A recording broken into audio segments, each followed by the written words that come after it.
ಹಾಕಿ ಅಂತ ಹೇಳಿ. Okay okay ನಮಸ್ತೆ ಸರ್. ಆಲ್ರೆಡಿ ಈಗ ನಿಮ್ಮ ಊರಿಗೆ ಬಂದಿದ್ದೀವಿ. ತುಮಕೂರು ಜಿಲ್ಲೆ ಅಲ್ಲ ಸರ್? ತುಮಕೂರು ಜಿಲ್ಲೆ, ಊರು ಕೊಟ್ಟಿಗೆರೆ ತಾಲೂಕು, ಹೊನ್ನಳ್ಳಿ ಹೋಬಳಿ ಇಲ್ಲಿದ್ದೀವಿ. ಇವ್ರದ್ದು ಆಲ್ರೆಡಿ ಅಡಿಕೆ ಗಿಡ ಎಷ್ಟಿದೆ ಸರ್? ಅಡಿಕೆ ಗಿಡ 400 ಅಡಿಕೆ ಗಿಡ ಇದೆ. ಎರಡನ್ನು ನಾವೀಗ ಟೆಸ್ಟ್ ಮಾಡ್ತಾ ಇದ್ದೀವಿ. ಆ್ಯಕ್ಚುಲಿ ನಮ್ಮ ಸ್ವದೇಶಿ ಗೊಬ್ಬರ ಮುಖಾಂತರ ಅವರೇ ನಮ್ಮ ಹೊಲದ ಓನರೇ ಇವತ್ತು ಟೆಸ್ಟ್ ಮಾಡ್ತಾ ಇದ್ದಾರೆ. ಅವರು ಒಂದು ಹಸ್ತದಿಂದ ಒಂದು ಸ್ವದೇಶಿ ಗೊಬ್ಬರವನ್ನು ಹಾಕ್ತಾ ಇದ್ದೀವಿ. ಇದು 3 ವಾರದ ನಂತರ ಮತ್ತೆ ನಾವು ಇಲ್ಲಿಗೆ ಬರ್ತೀವಿ, ಮತ್ತು ನೋಡ್ತೀವಿ ಅದು ಯಾವ ರೀತಿ ಚೇಂಜಸ್ ಆಗಿರುತ್ತೆ.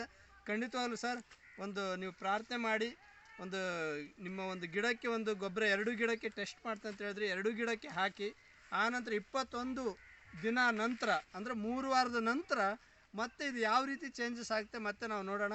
Thank you sir. ಆಯ್ತು ಸರ್. ಓಕೆ, ಧನ್ಯವಾದಗಳು. ಒಂದು ಅರ್ಧ ಫೀಟ್ ಬಿಟ್ಟು ಹಾಕೇಳಿ. ಹೇಳಿ ಸಾಕಲ ಇಲ್ಲಿ? ಹಾಂ, ಅಲ್ಲೇ ಹಾಕೇಳಿ. ಸಾಕಲ?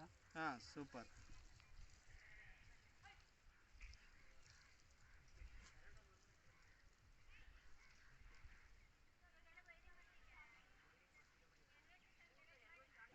ಸಾಕ ನಾನು ಜಗ್ ಹಾಕ ಬಿಡ್ಕೋದ